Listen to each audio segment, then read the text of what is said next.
Welcome. Episode 72 of Hip Hop High Society presents the Roundtable Hip Hop discussion, soon to be maybe rebranded soon because we discovered people with the Roundtable name, but it's all good. Maybe it'll be a good poll question. You feel me? Throw that out. Be like, what should be the fucking name of this shit going forward? Or should we keep it? Maybe we should take over the Roundtable. I don't know. But that would be a miss if I didn't introduce my esteemed and always knowledgeable co-host. First and foremost, we got coming from his hiatus on vacation. He didn't even put in vacation hours. He just left. That's some. I got PTO. I had PTO. But Dale, it's good to have you back, bro. How you doing? Doing fine. How y'all doing? We good, man. We see you got a pop mic too. You getting money over there, huh? You been out here hustling. That's what you've been doing, huh? You got soundproof behind you, don't you? You just soundproof your whole house. Man, this is Amazon sale. You feel me? Didn't pay nothing for this, dog. It's a sale. But it's good to have you back, brother. And we have the one and only, the man, the myth, the legend, the man cranking out reviews. Do you sleep, motherfucker? Obi, what's good with your homeboy? What up? Yeah, no, I sleep. Not very well, honestly, to be honest with y'all. But yeah, I sleep and I just be listening. I'm always listening. Everybody watch out. I'm always watching, always listening. No, but for real. Obi, just throwing that out there, trying to bring that out. So Obiisms. But it's good to have you back, brother. Good to see you every week being consistent. Did you take off a couple weeks ago? I think you took off 2 weeks ago, but you're back. You're back. Yeah. All right, let's get into the first topic we got at hand. And Cam should be joining us soon. But we got, unless you're living on a rock, the big versus. We had No Limit versus Cash Money, which a lot of people said the stars of the show were one, Mia X, and also Juve. Real winners of the night versus, and they got the picture of Juvenile, Mia X. All right, so I guess I'll throw it out to my panel first, man. Did y'all catch the verses, and what were your overall thoughts of that joint? Hell yeah, I caught it. I missed a couple of spots just here and there that I meant to go back and hit, and I didn't. But yeah, I enjoyed it. I'm maybe less of a Mia X fan than some other people, so I definitely would say Juvie was the star for me. Yeah. And I know a lot of people are saying No Limit won is what I've been hearing people feel like, and I would probably agree with that, although I thought it was maybe a little closer than I was hearing people say. I actually had a tally. I kept a tally right now. What did you think, Dale? You catch it, bro? I caught some of it, but I'm real disappointed in Cash Money. You gotta have Lil Wayne. I don't care what beef y'all got. Y'all need to mend that right then and there. Birdman did not call Lil Wayne before accepting this bet. I promise you he didn't. Because if Lil Wayne was there, this is a landslide Cash Money victory. Like what now? The only way No Limit wins is if Master P brings out C Murder. That's the only way. Exactly. That's the only way they win. But Lil Wayne could drop The Block Is Hot, a Millie. He could have done every one song from each of his mixtapes, and it would have been literally worse than what the Lots did at Dipset. I think that's a little bit of cheating, though, if you take his solo run albums and not the Hot Boy albums. You feel me? You think so? Didn't Ashanti have performed that song with Ja Rule and only perform her chorus? They didn't even put Ja Rule verse in it. Didn't he say somebody wrote some shit though? That was like a different type. If you writing, you need to dude. Ja Rule kind of escaping that whole lame figure he is, and he could just drop and do cool things as long as 50 Cent is busy making TV shows. You can have fun, Ja Rule. Just make sure 50 Cent has a movie, TV something show to keep him busy. As long as he's busy, you can prosper. I promise you. That is horrible. But nah, Birdman needed to reconcile this before the battle, and Master P did his thing. Yeah, I run a little tally sometimes. This was a little bit convoluted just because they ended it early. Normally it's 20 songs. This was like 11 or 12. They started, Oh, we gotta go. We got 5 minutes left. Which I mean, you got time limit on the venue. That Y'all was ain't putting up weird extra shit. money. You know, you ain't pay up for the full 2 hours or whatever the fuck it is. I mean, they was on CPT. They got there 45 minutes late, but still, come on, bro. Didn't it start late too? Yeah, they had fucking Ebro out there ranting for like 30 minutes talking about fucking nothing. They running out of shit to talk about.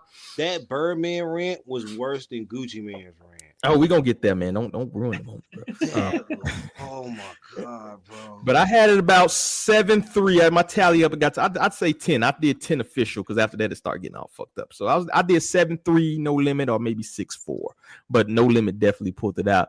I think the crowd, you know, the venue, I don't think was they should have did that shit in New Orleans, bro. That was the biggest crime to me. Now that's super cheating. Now you're gonna have a fight. Now you're gonna have a no limit cash money fight in the middle of the attendance. Oh, they old, man. They can't fight no more, man. They be fucking that old tall and fucking nah, bro. That old OG that was beside Master P, that dude could still whoop our ass.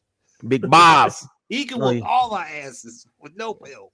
I don't know, bro. I think I'll beat Bob, bro. I give myself props for that. But I do think that the venue really didn't do it justice. You feel me? Like you had legendary acts on here, and you got this Vegas crowd that don't give a shit. You know, half of them want to walk the strip. You feel me? Probably bought it. Yeah, a couple people in there moving, but it definitely wasn't the hype it should have been. And back to your point, Dale, about Wayne. I actually give a Wayne the pass because Wayne got a lot of issues with Birdman. You feel me? He done sued him and all this other shit. Who should have been there and wasn't there was fucking Turk. You feel me? It's like, what the fuck Turk got to do on a fucking Saturday night, bro? Why was you not there? You know what I'm saying? Like, bro, name five greatest Turk verses. Name 5 greatest Turks. Oh, don't do that. Don't do that. That's like you. That's he needs Cash Money, bro. Without it's like Wayne would have been Wayne without Cash Money. BG. You know, even Birdman, bro. But come on, bro. Name your 5 best Turk verses, bro. That don't involve Cash Money. I will argue this: Birdman would not be Birdman without Cash Money.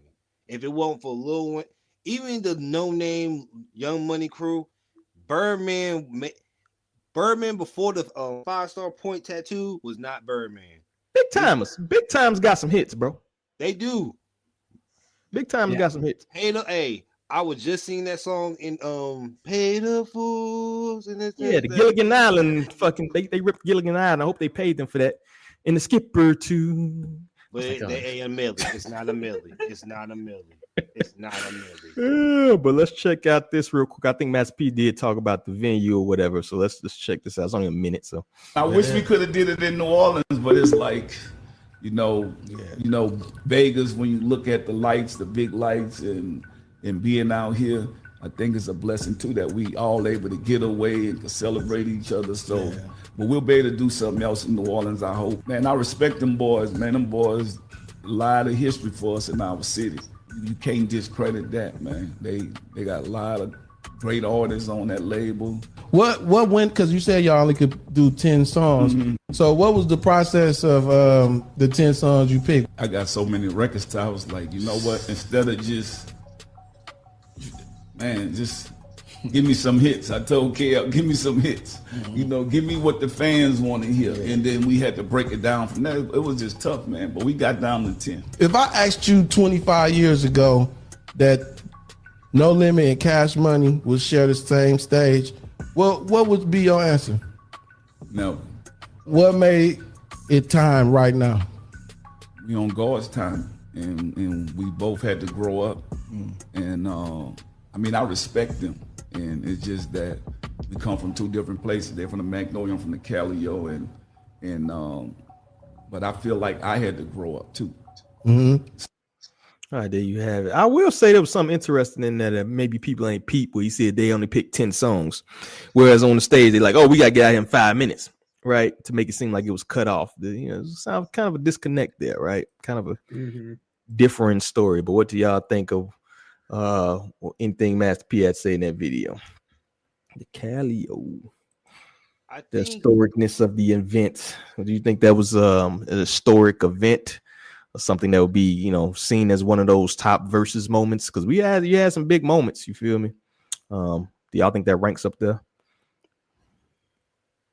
it goes without saying that the OGs, because when the OGs say we're on God's timing, that gives me an inkling. Not you're not dying, but like you can feel that your body's getting older, and it's like I ain't got time to be calling niggas names or doing disrespectful shit. Like, let's just have fun. I got like 20 years left, probably.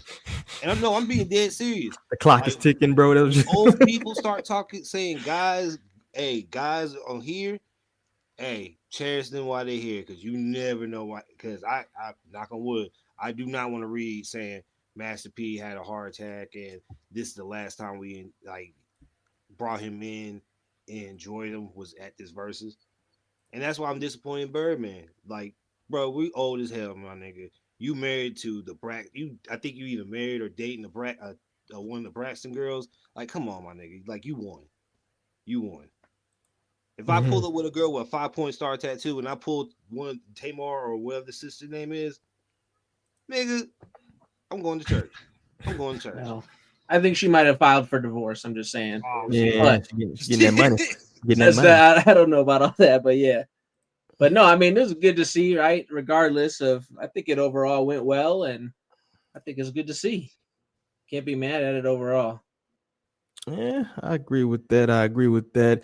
But that's kind of interesting. You said that because they got the word that Young Bleed. At first it was reporting that he passed away, which is crazy because he was on the stage. He did how you do that there. You know what I'm saying? Original reports that he passed, but then they changed that up to that he's an ICU aneurysm, right? Jeez. Which is crazy. And I think that goes to the point of overall point, like you don't know how much time you got left. So like I think the main reason like a Turk didn't show up, or even a Wayne for that matter, is that there's little beefs, little tiffs that people have. But to me, if you have an historic event like that, black owned record labels, some of the first to do it, actually pioneers, some of the best to do it. And you have an event where you can actually put on for New Orleans. New Orleans been through a lot from Katrina to now. Granted it wasn't at home, but when you have an event like that, I think it's bigger than your beef. You feel me? So it would have been nice to have all the crews there, at least who can show up, not in prison, gone. You feel me? Yeah. I want to pull up this rant, bro, because speaking of Turk, Birdman did have something to say. Now, I did get word that I guess, calling somebody a little bit, that's kind of a New Orleans thing or whatever. That don't fly in Chicago. You probably get shot for that. But I think that makes sense, though. That was because I think in Florida they call each other fuck niggas for saying yeah, you got regional slang, but let's check out this little rant. And I think he was lit, to be honest with you. Like when I met Blood, I just was trying to do something different in the game. I had started this shit young. I was a young man trying to get some money and not be in the streets. And I met BG, I met Wayne, I met Juvie, I met Turk. Shout out to Turk, you little bitch. You ain't here, but fuck you. We gon' fuck with you and we won't fuck with you.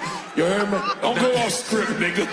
Hey, we gon' fuck with that bitch when we won't fuck with her. But that's another movie. But ain't no, Cash Money. When one nigga died, I ain't gonna say died, cause we lost a lot of soldiers. But Cash Money ain't built on. You leave, you can't. We gon' still multiply. Let's go. Cash Money ain't gonna never die. Look at her, like, what the fuck? Hold on, Fresh. Wait, Fresh. Long as I'm alive, Cash Money ain't gonna never die. Shout out to my nigga NBA YoungBoy, NBA Rich Gang. Fuck who don't like it. Right. We with all the bullshit. If you ain't with us, fuck you, nigga. P, where you at, bro? What? The fuck? Bro, why did NBA YoungBoy come in? Bro, juvenile face. Look at his face. That could have been 20 seconds. You made that so Oh my god, bro. Yeah, I don't think that's a regional slang thing. That seemed it was two bitches in there. It wasn't like it was two bitches. That was a little aggressive, yeah. Yeah, that was a little fuck with you when we fuck with you. Yeah. I think that might be slang, because I think that might have been. That was crazy. Yeah, it was, and he was slurring like a muffin. He was fucked up. I was gonna say, yeah, his performance even was kind of when he was performing, it was lesser than. So yeah, the Hennessy was flowing backstage or something, whatever was going on. So maybe that was part of it. I do know Turk did say something in response to it. I believe it wasn't too much of nothing, but what do y'all think though of Birdman's rants right there? You think more can come of that, bro? Do you think that might be something that can make something more of it? Is Turk ever gonna perform these dudes again? You know what I mean? I don't know. I think they can still resolve it. I think it's kind of, it's funny for the moment. I mean, I don't think nothing's going to come out of it overall, though, but I think they can still resolve things eventually. Maybe not right now. Give it a couple weeks. Yeah, give it a moment to breathe. They probably used to this shit because I've seen some of them tour videos because they just toured like last year or something like that. The entire Cash Money, right? And I seen some of them videos, and boy, every night Birdman was on the rant. So I don't know, man. Sometimes you get older, you can't hold your Hennessy like you used to. You feel me? So, man, I think we got a late Plaster P. Who the fuck is Plaster P? Plaster P. B+. That's pretty good, Doc. Yeah, no, it's not it's like a thinking man's one, you gotta like. Yeah, I had to marinate. Okay, yeah, that's a good one. Good job. Have you caught the show so far, man? We talking about the Cash Money shit, bro. Yeah, I was listening. I was listening when I was, before I hopped on. Okay, got any thoughts so far as to everything we went through? I mean, it was kind of a wash, in my opinion. I mean, it was cool. It was cool to see, I mean, it kind of seems like the consensus is going no limit, but I mean, it seemed short. So yeah, 10 songs can't do it for that catalog. They got crazy catalogs. So 10 songs is insane, bro. You feel me? So I feel like we kind of got juked on that, honestly. Yeah, I agree. I don't know what it is. Bedtime. They getting old, man. They may have to go to bed, bro. The motherfucker. you can't remember your lyrics. You got sundown syndrome. You know what I mean? You got. Yeah, I've been drinking probably all day. It was time to go to bed, bro. Those notorious Vegas curfews. You got to get out early. What the hell, man? Vegas is the worst thing in the world, man. You ever been to Vegas? It's like after the third day, it's like I can't drink anymore.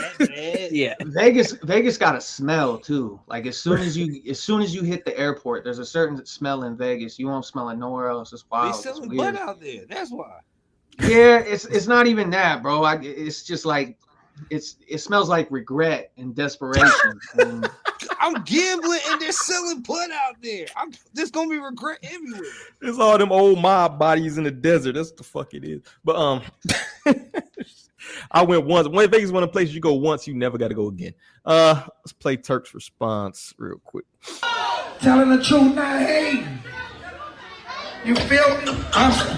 Look, you know what I'm saying? But I'm gonna keep it all the way real though. I think No Limit tore their ass up. Is it paused? What happened? It stopped. I didn't pay the Wi-Fi bill. I'll try again. Telling the truth, not hating. You feel me?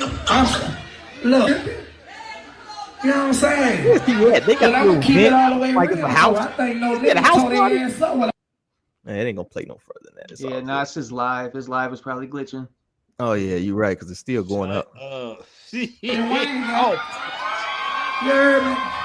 This shit right, man. You know what I'm saying? In the Superdome. They recorded this shit on Nokia. You can see the vents and the ceilings, the AC vents. He had somebody crib, bro. He in the fucking Magnolia. Hey. How much is the get Turk to perform? Hey, I pay that 200. Hey, get that Turk verse. Hey, that Turk verse gonna go crazy. He'll do it for a Champs gift card. He'll perform.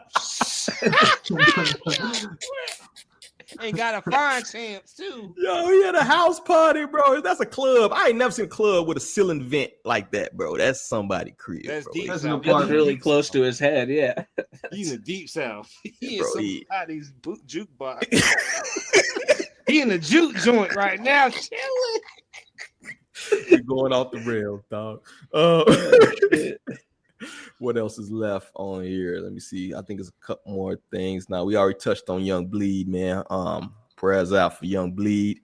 I still think he's fighting a good fight for what I heard. I haven't heard anything outside of that. It sucks that you get these premature reports of death. You know what I mean? People be so. Wait, what happened? I missed that, bro. I've been. He had apparently he had an aneurysm, a brain aneurysm. After the performance, like soon afterwards, ended up in ICU, which apparently last I heard that's where he's at. TMZ report. That's crazy that TMZ is like replaced CNN and shit these days. It's a damn shame. But yeah, he's supposed to be in ICU right now fighting. So. I think he only, what is he, 50, 49, something like that, 48? I mean, we were talking about that demo of people and health issues. And if he ain't been doing nothing, especially live and stuff like that, and then having all that excitement and pressure, 47. Yeah, that's crazy. He's not taking care of his health. I mean, that's pretty common. I think most aneurysms are stress induced, aren't they? Could be. I got some other stuff I could throw it into, but I don't want to get us motherfucking striked. But yeah, man. Yeah. I'm glad I missed the. Never mind. I don't want to talk about it. Y'all were talking about Juvenile, and I was gonna roast old boy for a minute, but never mind. Move on. But yeah, man. Prayers up for him. Hopefully he comes. I think Master P just released a statement like not too long ago today, so he's still hospitalized, but prayers out to him. I think overall, I think the final thing I kind of want to touch on to this, being that this is, I think the first verse we had in quite a while that was actually of significance. I didn't even watch that Fat Joe one or whatever they was talking about. Like, do you think it could be an upsurge in the platform? Is it even something that we want to see? You feel me? I'm not sure they got the numbers in for this one yet. I would hope they're good, but you never know. So what do y'all think, man? Is it trending upward, trending downwards, neutral? What y'all think? I mean, it seems like they're not even able to cover their nut when it comes to expenses, because this is the first one we got in a minute, and it was shortened. It was way shorter than the normal ones. And I mean, outside of like hip hop collective and people like that, it doesn't seem like it's getting any airwaves at all. So I'd love to see more of them, but how are they paying for it? Are they crowdfunding? Are they relying just on the venue or what? Who even owns it now? I know they had sold it, then they bought it back or something. Because you're talking about like if you're just gonna put one on and not like televise it, that's one thing. You know what I mean? The ROI on that makes sense. But when you're trying to put it on the airwaves and get promotion and all that, that's a whole nother monster when it comes to finances. Yeah, I'm trying to figure out who owns it. I don't even know who owns that motherfucker anymore, man. I mean, I think we could get an R&B posse verses. Let's get Tyrese, Genuine, and I forgot the other guy's name. I forgot that. I was gonna say it's in the. Yeah, let's get that group together and shoot, have them bail the fucking Omarion's group. Damn, what's them niggas? B2K? B2K. That's like the same era and shit. Hey, era beef. We get era beef. Who else was even out to compete with B2K during that time, as far as like a group? I don't think there was anybody. What's that P. Diddy group that making the beat? Oh, they don't have enough songs though, bro. Day 26. Yeah, you're right. They don't. They guys got that one album. I thought you were talking about them kids. Diddy had a group of kids, so I think they was all brothers, man. Reckless Behavior. Yeah, them cats. Yeah, some of them niggas old. Some of them don't look like they reckless now. No, bro, I think one of them got went to jail or something, or like he did something crazy. Hey, man, that's common with child stars and shit. It's like it's like 99%, bro. Yeah. If you have a hit record, Sammy just got locked up. You feel me? That's crazy. That's crazy, man. So some about having a hit record between the ages of fucking 5 and 13, it just fucks you up. You know what I mean? Not even music, acting too. Like think of all the child stars that just went absolutely nuts, man. It's crazy. Didn't do anything crazy. Yeah, it's a good point. It was on my mind because plane. Yeah, it was on my mind though because I guess they're. I mean, if you're a late '90s, early 2000s kids, I guess they're relaunching Malcolm in the Middle.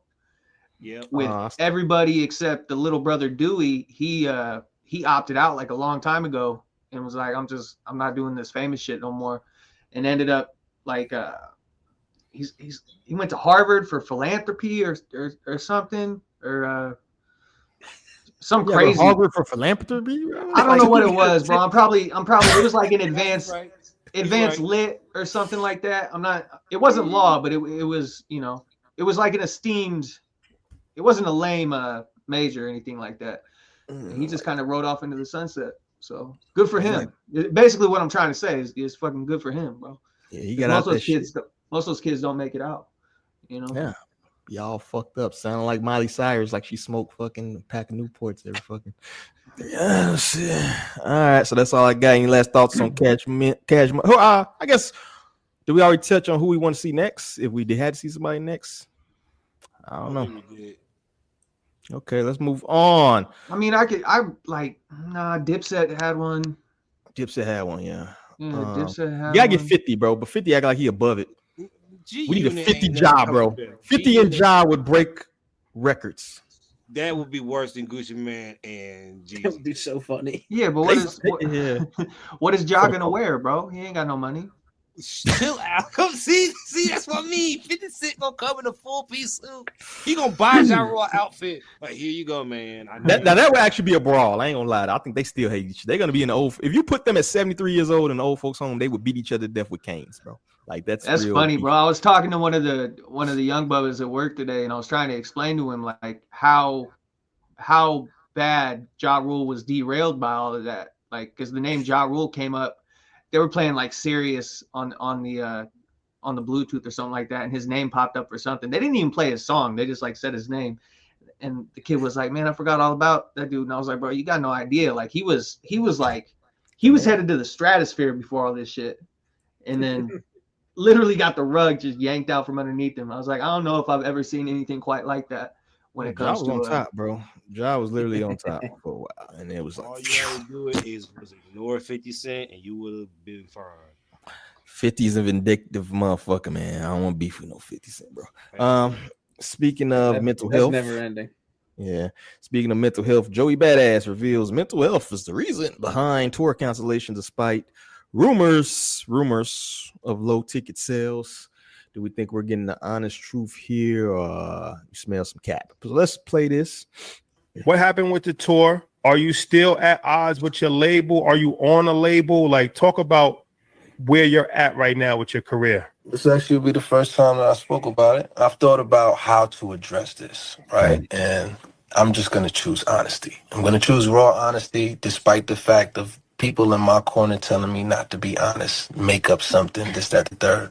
But my honest truth of why I canceled the tour is that my mental health was just not aligned with it. You know, I did not feel mentally fit enough to embark on this journey. And I got my 5-month-old son. We trying to figure out vaccinations and all this stuff. It's just such a critical time. My energy level was at an all-time low. You know what I'm saying? I've seen a lot of people talking about, oh, yeah, obviously the tour tickets didn't sell. Listen, I've been touring for a long time, like, the tickets sell. You know what I'm saying? Like, and again, this goes back to freedom. I had to choose me, and I'm really sincerely sorry about all of my fans that I've, you know, disappointed and let down, who was excited in seeing me. Y'all money has been refunded. I've seen that. I got that money back, so... But I know that y'all was really excited to see me, and I was excited to see y'all too, but I just did not have the bandwidth myself. You know, I had to choose me. And it's funny because I really was just going to go through with it, despite me knowing that I was going to be suffering inside. And I happen to open. Yo, I just want to say before we continue, these dudes need an Oscar for keeping this straight face. Because I'd be making a stank face right now. I'd be like, I couldn't hold it in. I'll be straight stank face right now. Up to one of my team members, and they really made me feel supported and was like, yo, listen, if this is what you want to do, like, we ain't about to push you to do this, you know what I'm saying? So I really do appreciate that. Like, it's not like there wasn't money on the table that I was walking away from, but I had to choose me. My mental health is important to me, and I just had to choose me. That's all I could say. That's the honest truth. You know what I mean? You know, they wanted me to tell you I booked the role. They wanted me to tell you that my dad wanted me to tell you that he was yo, tell him there's something wrong with me. I'm like, I'm not doing that. Yeah, don't speak. Yeah. You know what I'm saying? So the honest to God truth is that Joey I just couldn't do it. You know what I'm saying? And this was the man challenging a whole coast. Like 4 months. He still won. You could beat the whole coast. And you got the nigga on your team, on your tour that you beat too? It wasn't you, it was me. It sounds like when you breaking up with a bro and you want to tell her, you know what I'm saying? Like, it wasn't you, it was me. What do y'all think about the reasoning behind the cancellation of the tour? Do y'all think because I don't want to make light of mental health, right? It is a real thing. But what do y'all think of what Joey had to say here? I mean, you got to kind of take it at face value. I mean, Joey's always kind of been known for being like a pretty authentic dude. So I don't want to like put that jacket on him because I really don't know. I just like, like you were saying, you making a stank face. Like imagine having that. You can't have that mind frame being in the working class, like doing blue collar shit. Hell no. He said a 5 month. Man, I got a 5 month. Yo, we got vaccinations. I can't go. Imagine you going to work, bro. Imagine you call your job. You fired.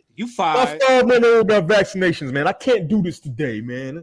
Bro, my brother had a baby like 6 days ago, bro. He went for the delivery, right? He was gone for like maybe 90 minutes. Washed his hands, came back to work. He was like, bro, I can't, what do you want me to do, bro? Like, I'm fucking, I got to get these grapes, bro. I'm trying to make some wine out here. Like, these diapers ain't free, you know, man. I got to go to work, baby. Hey, that's the only, like, in the corporate world, in the entertainment world, and like in the hedge fund world, that's the only place where that kind of shit, where you can get that kind of leniency for doing that kind of shit, bro. Everything else moves way too fast. It's good for him that he's in that type of position, but like when you do the kind of stuff that like I do or you guys have to do for a living, it's just like, man, do your fucking job, dog. Like, what do you want me to, you know what I mean? Like, yeah, man, it is people, man. If you could, people taking 3 month olds to daycare, bro. Like it is real. It is kids dropping the kid can't hold their damn neck up. You passing them off to strangers, right? So it's like it's kind of interesting to hear that. You feel me? I understand your mental health, but it's like all you had to do was just. I think it would have been better if you just left it like, yo, my mental kind of fucked up right now. But when you like including things that every person has to deal with, you know, a lot of us have kids here, a lot of us have jobs. I work today about 10 hours. I'm on this motherfucker yapping now, right? The show must go on. You feel me? And before the tour was even booked, you know, yeah. So go ahead. I didn't mean to. No, go ahead, bro. I was just gonna say, let's not also pretend like this year hasn't been filled with him filling his own plate. I mean, right? He started a whole beef with the whole coast, released an album that he like was pushing against his label to release. Right? Doesn't sound like they forced that out of him. He forced them almost. It sounded like. And did he not then set up this tour right after he had a baby? It sounded like also, and then decided now that he's backing out of it for the like you said, if he'd have just said his mental health, like I'd give him all the bail, right? But it's like those excuses after almost didn't add up with the mental health stuff. It's like again, like you released the album, you're the headliner of your tour. What are we talking about? Yeah, he could have left it a lot more vague. You know, you can't do all that and then be like, I am the pressure, but now I'm under too much pressure. You know, but like you said, if I'm just going, like he could have said, I'm just going through shit and just left it as vague as possible. And everyone would have been like, all right, you know, it would have blown over. Is this his first kid or is his second kid? I have no clue, dog. Because if it's his first kid, then I agree with 90% of what Cam said. Because if you're a first time dad and she's a first time mom, leaving a woman around a kid for like maybe 6-7 months while the kid's growing up, postpartum can kick in and feelings and emotions come in and like stuff might happen. But if this is second kid, then no. Then you guys already been on this trail run. You guys already know what not to do. But if it's the first kid, then nah. Then I agree with what he said. Second, this was my brother's sixth, so he was like, "I'm out." He's like, "He's alive. All right, I gotta go back to work." Guys. I bet. You know what to do. Lock in. We locked in. Like I said, the timeline though is like if his baby's 5 months old, I think that tour was announced 2 or 3 months ago. So the baby had been born. Like you know what's going on. So like then why are you announcing a tour? If you're worried about what Del just said. So that's where it's just like some of it just ain't adding up. And he was beefing 5 months ago, so she was in her 9th month or something like that. Like you challenging the coast. It's gonna be an easy pick. He's like, you got a Ray Vaughn diss track. She in the delivery room and shit. You dropping bars. You dropping Red Bull. I'm getting dissed right now. Stop breathing. You got a mic in the delivery room. Although people do bring PlayStations and shit to the delivery. I've seen all types of shit. That's crazy. Yeah. Getting a 5-person kill in Call of Duty while your girl pushing out a baby. Bro, have you ever? Sometimes you be for days, dog. You gotta entertain yourself, man. Read a book, bro. You can't just be chilling. Get a handheld, that's all. You got the whole wire set up. No. Let her have the TV. Get a Game Boy, my mind. Where's your Ethernet cord at? What's the Wi-Fi password, yo? You in somebody else's room with the cord, like, hey, yo, I gotta plug this. Yo, my kid was born. I had a kid born on Jeopardy, dog. I was still trying to see what the final answer was gonna be and shit. I was right there, like, hold on a second. Is a baby crying in the end? Breathing? All right, good. What's the final? All right, let's go. But yeah, man, I think mental health is real. I'm not gonna knock anybody's. Like I said, I've never heard them too much capping and stuff like that, but like a lot of the stuff just ain't mathing, bro. So and plus it's like it wasn't just him on this tour. You had Absol, you had Rhapsody, you had the people attached to them, you had crew members, you had people that set up. Now, so you may be straight, right? Joey may be straight, bro. It's people that set up the sounds that travel with y'all, bro. It's people that set up the stage. It's people that do all types of shit.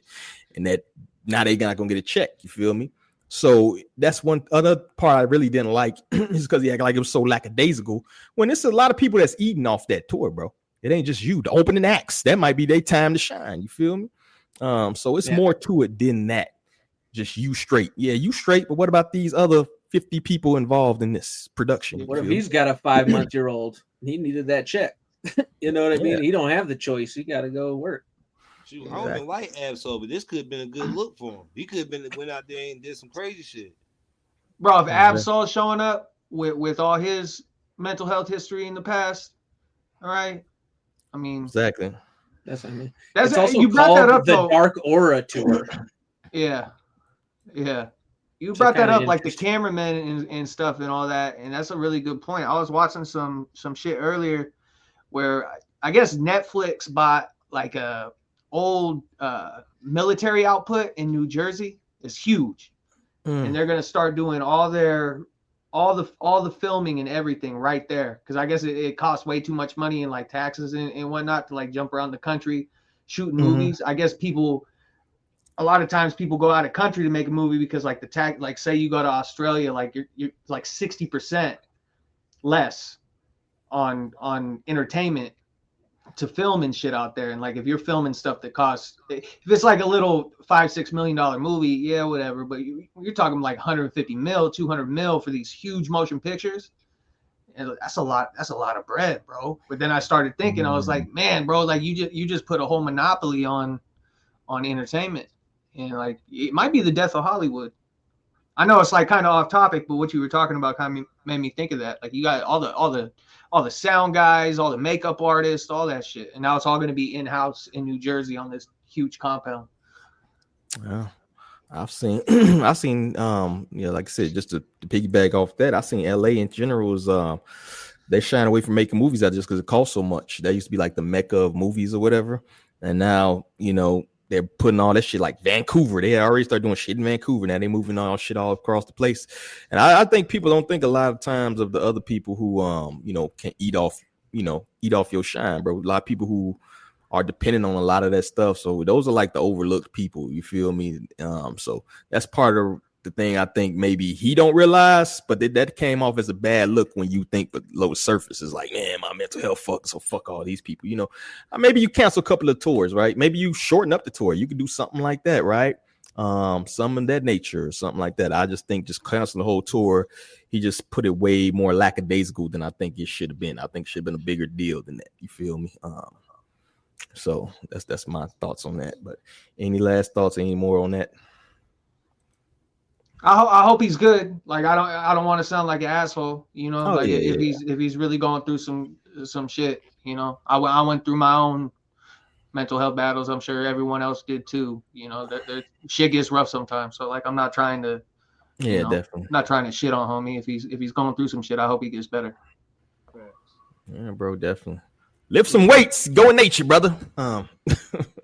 Sometimes that iron therapy helps you out, man. Doing something physical. People underestimate the 3 pillars, man. So a lot of times you don't have something in line or something like that. You can't just rely on one thing. Yeah, I'm not gonna get too much in my spiritual bag, but you gotta have something going on outside of the noise that we get every day, right? You gotta have something that binds you, that makes you wake up every day. So hopefully, the kid will be more of a motivation. You feel me? It's always decent being a father and having somebody that depends on you. And a lot of times that puts people in overdrive. You feel me? So I don't know how you guys handle being in like metro areas. I'm not exactly sure where all y'all live, but I know you flatlanders, bro. I don't get it. It don't make no sense to me. I can country too, man.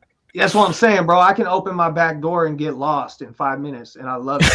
You know what I mean? Lost in 5 minutes? That shit, like, that shit don't really exist out in. I mean, I'm sure there's people with depression and shit like that, but it's, I'm sure it's, few and far between. Man, I get like even when I go. My sister lives down in the Bay Area, and even when I go visit for a few days, bro, it just puts me in a mood, bro. I can't do it. What they call it, the fucking lights and all that other shit. You fucking get the chemtrails going. You gotta love the city life, dog. You feel me? You gotta love it. Oh, the city's beautiful, bro. I ain't gonna lie to you.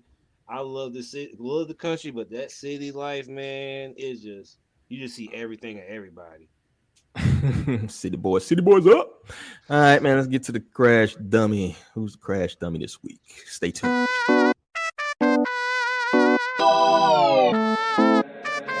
Hey, Darren.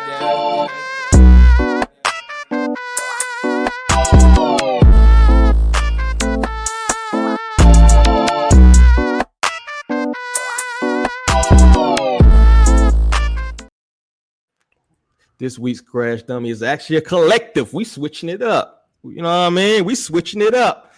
That platform known as My Mixtapes, which I ain't seen them promote a mixtape since motherfucking Gucci Mane Bird Print or some shit. But Lamar Jackson recently was out. I know he's been injured lately. So I guess he was out supporting a friend's food truck or something of that nature. So My Mixtapes put Lamar Jackson was seen buying street food alone past midnight in Florida while recovering from injury. Eyes, right? Bleacher Report, Lamar Jackson stopped by a high school friend's business to support during the Ravens bye week. Dun, dun, dun, dun. Right? This is an example of the super clickbaity fucking time zone, the clickbaity era that we live in right now. And on top of that, My Mixtapes is a repeat, double repeat offender and doing bullshit for clickbaits, right?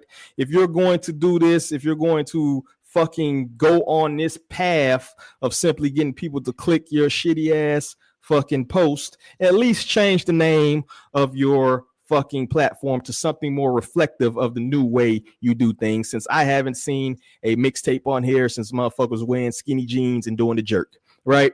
How about you change it to the libs of fucking hip hop, right? Because I think that's a more fitting fucking name. But whatever you do, you should not be associated with hip hop. So I'm gonna keep it short and sweet to whoever is in charge of the platform of my mixtapes. It'll be the last time you probably hear me say that. I'm gonna give you a more fitting name one of these fucking days. But all you cats probably in Bangladesh or some shit like that, I doubt you in America, but take this car crash and also a block. So we have had enough in the hip hop community and overall just general good human beings, bro. Get my mixtapes the fuck out of here. That's all I got. Let's move on. Next, we got the one and only Cameron, Killer Cam, suing J.Cole for royalties after he got pretty much snubbed. He said he did some work on the what's the name of that fucking tape? Slipping my mind. Might delete later that one. Yeah. Never mind, some shit or whatever. So he did some work on there, wrote one of the songs on there, and he was not compensated in the form of a collaboration as promised or coming on the pod or something of that nature. So let me pull up this article here. Or this post. Cameron is reportedly suing J. Cole over Ready 24. That's the name of that shit. Song off J. Cole's album. Might delete later. That's it. Cameron alleges he wrote lyrics and recorded a verse for the song back in 2022. In exchange for J. Cole agreeing to either collaborate with him on a future project or appear at Cameron's podcast. It is what it is. Did he even had that podcast in 2022? He claims that from July 23 through April 24, he repeatedly reached out to Cole, who repeatedly told him he was unavailable. But the promised podcast appearance and further collaboration never happened. Cameron further states that he has not been properly compensated for his contribution to the song, and he wants a judge to formally recognize him as a co-author of Ready 24. He is seeking a full accounting of the song's earnings, which he estimates to be in excess of $500,000. That song ain't make no $500,000. But what do y'all think about Killer Cam suing people? He taking a page out the Drake playbook? Is this a bad look for Killer Cam, or is this just business as usual? What y'all think? I would have told Cam to suck dick for that $500,000. Yo, that's why I said I'm so glad Dale's back this week, guys. You're not getting $500,000 from me for that song. I'll be on your podcast and give you some bread for give it to you. I'll do that. $500,000? $500,000. Are you crazy? Song, bro. I'm not giving no. Now is J. Cole wrong for not getting on the show and not doing what he was promised in the contract? Yes. No, I'm sorry.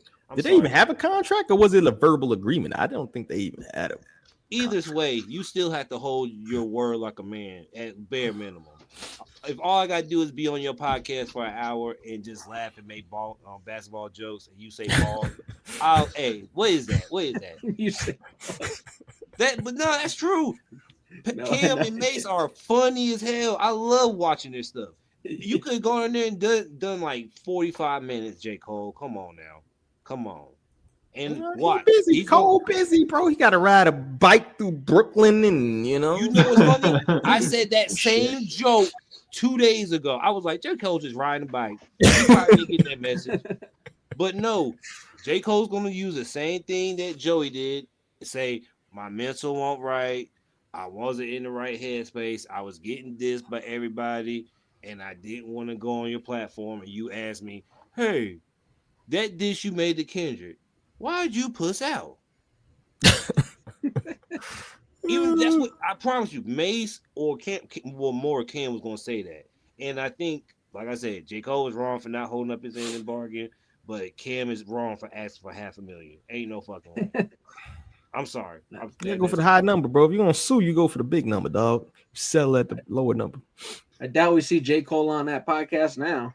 He should. He should. That'll do numbers, bro. Yeah, that's true. I think we're more likely to see a Cole verse on some next Cameron project or something where he gives him $500,000. That's all I'm saying. Sue me? $500,000 for a song that nobody really fucking know. Do y'all know that song? I have no. Might delete later did really well though. Yeah. True, but I don't remember nobody saying anything about this Cameron verse or this song. His name is in the production. Like you can see his name. Like he's like yeah. But like I don't know, man. I don't know. If your name is in the productions, that counts. That's not me saying I just took it from you. You know, somebody agrees. This is some pussy. Cameron doing this over some word of mouth agreement, some pussy shit. Oh,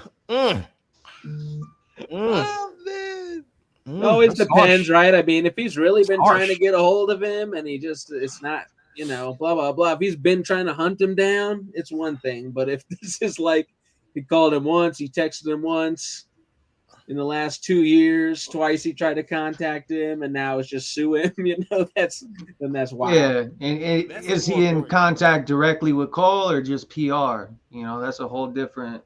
I would hope he got the number, bro. It's Cam. You feel me? I would think so too. Does J. Cole have a PR? I think J. Cole literally just goes by the wind of the weird. Because if he had a PR, bro, I'm telling you, I think J. Cole is so down to earth. This man don't have a PR. He don't have an HR. He just him. He just wakes up. I just don't see J. Cole sending out emails though, or like doing any of that type of shit. That's kind of my point though. Like if he doesn't have that, how hectic that shit can get. Like trying to cross every T and dot every I. If he's got people are organizing his itinerary and shit, make it a whole lot easier to do stuff that he was obligated to do. But if it's not in writing and he's doing everything himself, like he probably forgot about that like 2 weeks after he did it.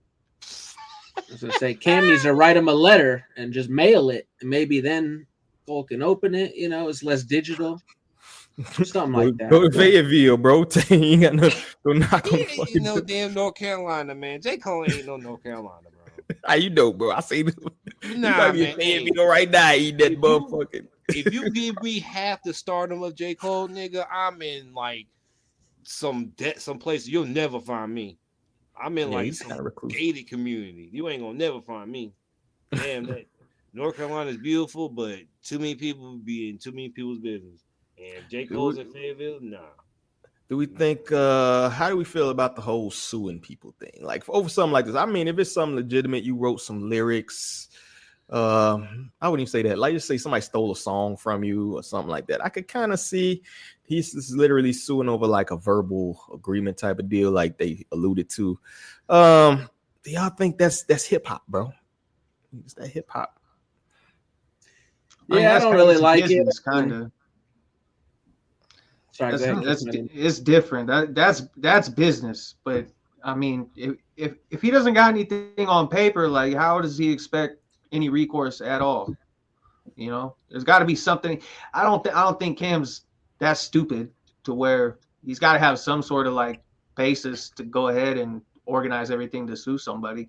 If it was just a verbal agreement, like, well, you're not getting shit, bro. Well, Cameron to me is one of those artists that almost tries to embody, the Harlem tough. You should hear the shit he talks, right? Like Cameron is very much in on some manosphere shit, right? If you ever listen to the podcast, right? His version of it, the Harlem cool hip hop version of it. You know what I'm saying? So to me, it's like you sat out there and did a 45-minute rant on Jim Jones and shit like that. You feel me? Like he has to me a certain reputation. Well, I could see Drake suing somebody, right? That's perfectly within line how I see Drake, right? But I think if you're trying to uphold his reputation where you talking shit to like Jay Prince, right?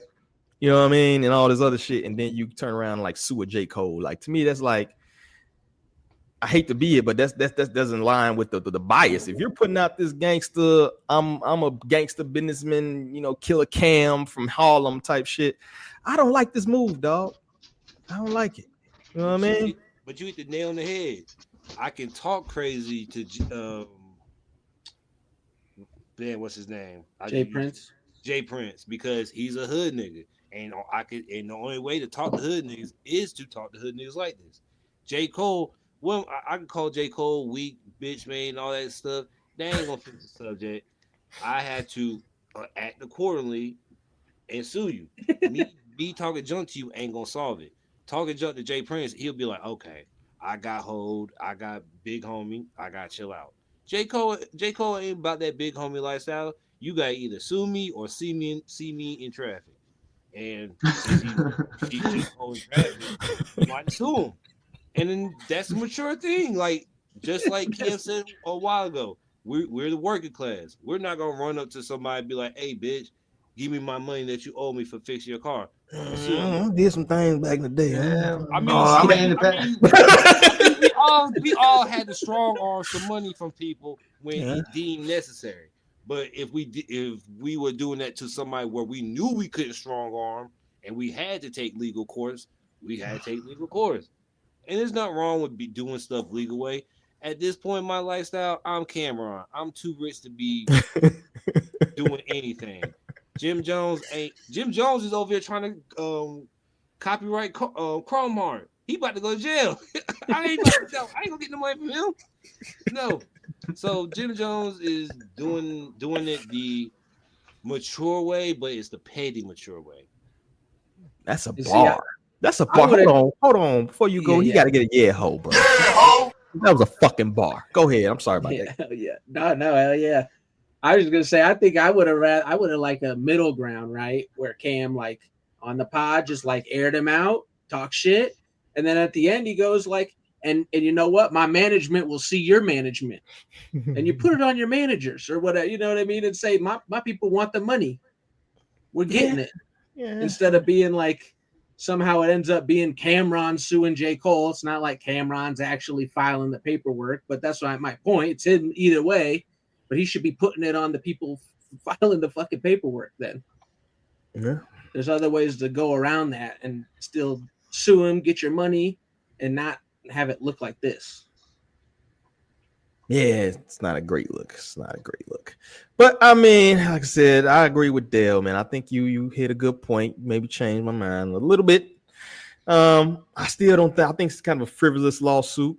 I still think you could have handled that back channels. If you're not picking up your phone calls, there's ways you can get in contact with him. I'm sure Cameron got some resources for that. You feel me?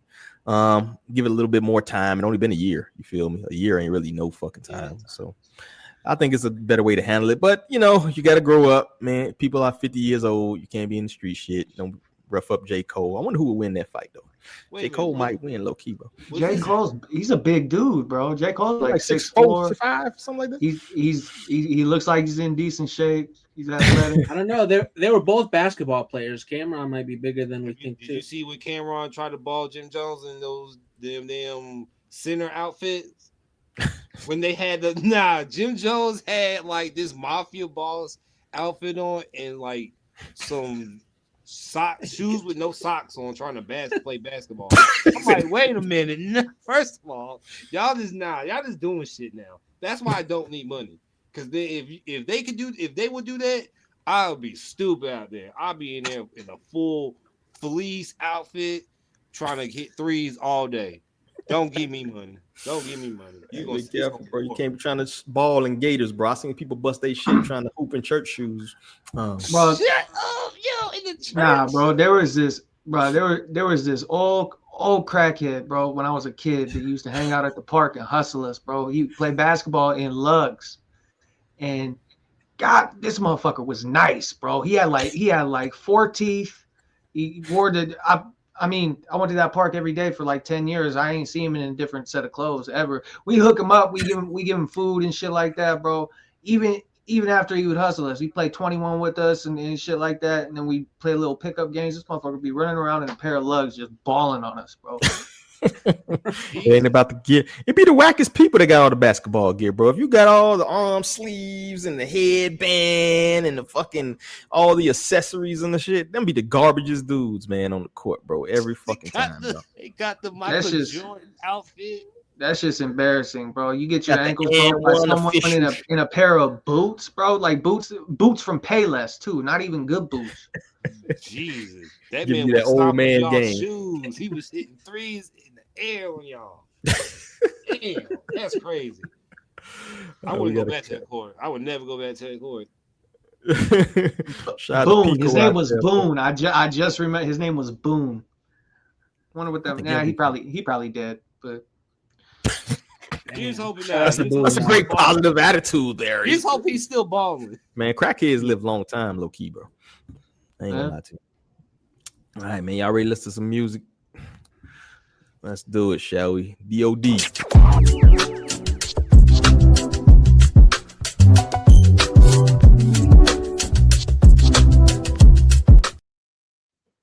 All right, this week we have Eddie North, Omaha, Nebraska. I ain't never heard of a rapper from fucking Omaha, but the homies, right? So let's go ahead and mute your mics if you got them on. Let's take a listen. 2 minutes and 42 seconds. Shouldn't be too long. So.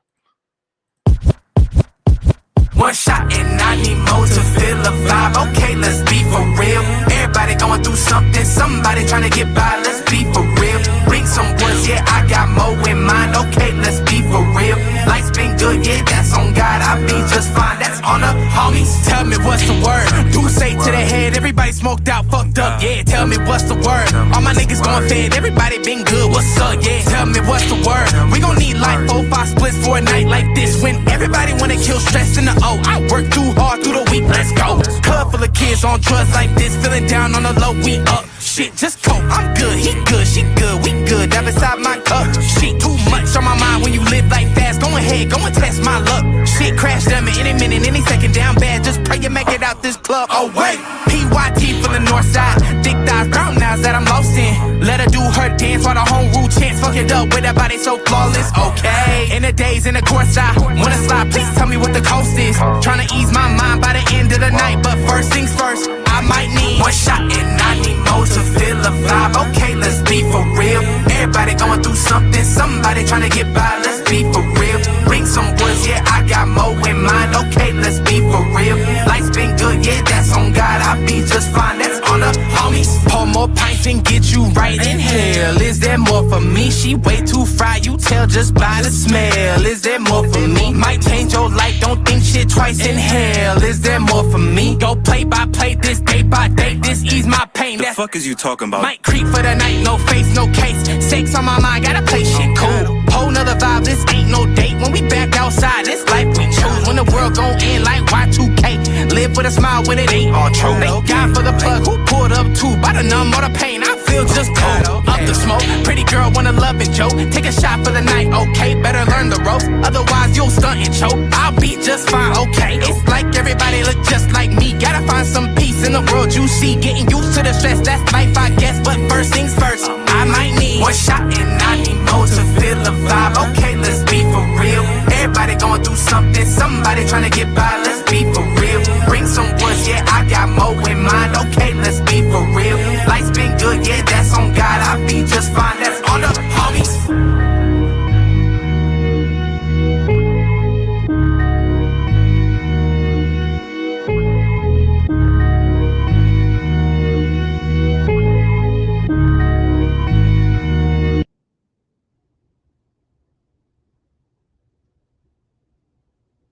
All right, there you have it. Eddie North, the homies. I don't even know what an Omaha accent's supposed to sound like, man. I got a lot of West Coast vibes from that, to be honest with you. So I don't know who that brother listens to in his spare time or who his influences are, but I detect a lot of like West Coast influence. I guarantee it's somewhere in there. But as far as that song, I think it's kind of like Ab Soul reminiscent to me, bro. I can see like Ab Soul, Schoolboy Q type of. That's exactly what I was about to say. I got vibe on that, like almost to a T. You know, but I mean that's not a bad style to copy, to be honest with you. I heard some more stuff is different, so not everything kind of sounds like that. He's actually, I think, pretty talented guy, you know. And I ain't seen too many artists from Omaha, you know, from Nebraska, you know, outside of Belly. Last time I heard about Belly, Nebraska was in Belly when they was hustling. But I think this is a dope track. I mean, it was all right track. I think he got better tracks, but it's pretty good, man. It's pretty decent. I know I could tell he can rap. I could tell he can rap his ass off. You know, I want to hear some more shit that's kind of maybe not as reminiscent of that kind of, you know, TDE feel I get from this one. But overall, I'm gonna go with thumbs up, man. Long story short. So let me get my little thing up. So who's next on the list while I'm getting this up? It's gonna be Dale. Dale, what you got, bro? This brings it back to the Danny Brown. Turn up a little bit, man. I can barely hear you, dog. You hear me? You hear me? Yeah, a little bit better. I was saying this reminds me of old Danny Brown era when he had like 2 teeth in his mouth. Like before he got clean, this was like you said, Absol, like I'm not Soul Burger. It was whatever that song, Empathy. Like it was that old 2014, 2012 to like 13, and it was like really good. I give it a thumbs up. Okay, I like 2 thumbs up, bro. See if we can sweep it. You feel me? Obi, you up, bro? All right, I'm up. Yeah, I like this. Like you guys said, it kind of had some of that certain style of West Coast feel. For me, it's almost like not vocally the same, but energy-wise, kind of in that Ice Cold Bishop or even that like Khan or what, he's from the East Coast, but they both have that same kind of high energy vibe that I definitely like. Almost disappointed to hear you say that his other stuff is not quite like this, but I still want to hear more from him. So yeah, I'm going with the thumbs up, and yeah, I like that. I want to hear some more. Yeah, dope. Oh, 3. Cam, bro, you decide and sweep or not. Yeah, it's a sweep, bro. That's a thumbs up. He kind of got like a Rayvon voice and schoolboy cadence. That's kind of what it's a good song. He's a good song maker. I'd like to hear him like actually like really get busy though, because he was playing it. He was trying to make a song. He wasn't really like barring out, but he's got a good voice. He's got a good delivery. I'd like to hear something else where he just like gets busy and like really dives into, the bars. Like I'd like to hear some more bar work. But for what it is, it's a cool song. I don't like drunk music really per se. Like when the content's just all about like getting loaded and shit. I'm that sober dork, but no wrong with that, dog. Nah, it's a good song. I like to hear more of his stuff. Ain't nothing wrong with it at all. He's talented, and he's hopefully, like you said, if his other stuff's not quite like that, if it was all like that, it'd be like, damn, he's kind of just copy pasta on something that's already been done. But there's nothing wrong with doing that sometimes. I'd like to see some.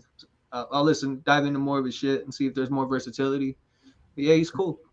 Yeah, definitely. That's who's from Nebraska? Is I guess you can't even call him a rapper. Screwface. Screwface from Nebraska. Oh. Bud Crawford. That's about the only other person I heard, right? If you're into boxing. Bud, I believe he's from Omaha, right? Mm-hmm. But 4-0, bro. You know what that means? Victory. Flawless victory. And if you like what you hear, of course, make sure y'all go check out more of his music, get that follower count up. I'm shocked he doesn't have way more followers. Eddie North, here goes his Instagram profile, put it right here. I shot the brother a message, let him know he's gonna be checking out his shit. So if he's listening, man, good job, bro. Good music, man. Keep it up. I want to see more. Hear more shit from you. Maybe some visuals for some of this shit. You feel me? It's kind of hard finding some visuals for some of the stuff, but hey, man, I think you got it, bro. Keep working, brother. So that's all. Any last thoughts on that joint?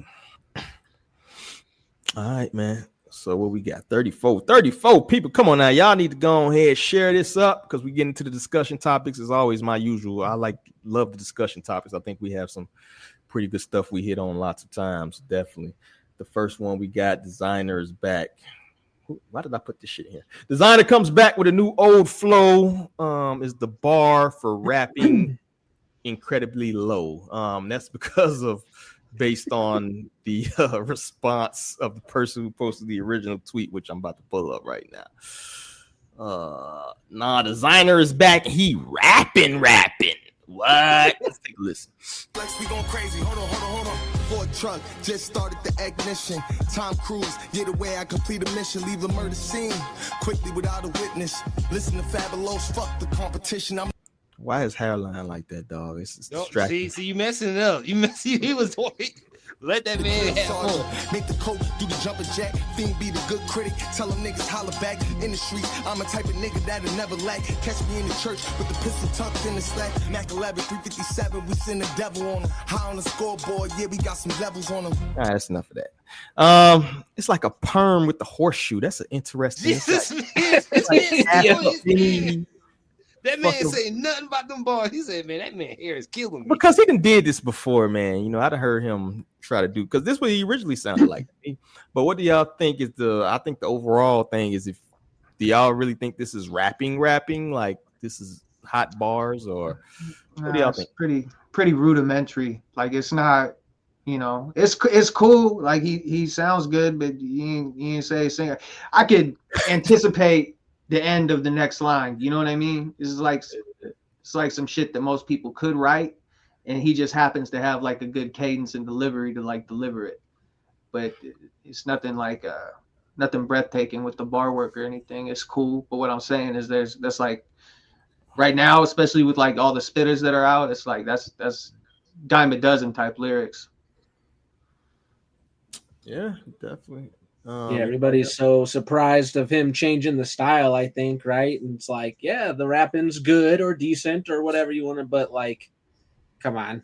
It's not, we're not getting mind blown over here. This is not saying even, you know, this is no Benny the Butcher or even like some of the better street bar dudes, or, you know, I mean, it's just, it's good. It's fine. It's you know what it's like, bro? Is you know better than that last mixtape he dropped earlier this year, that's for sure.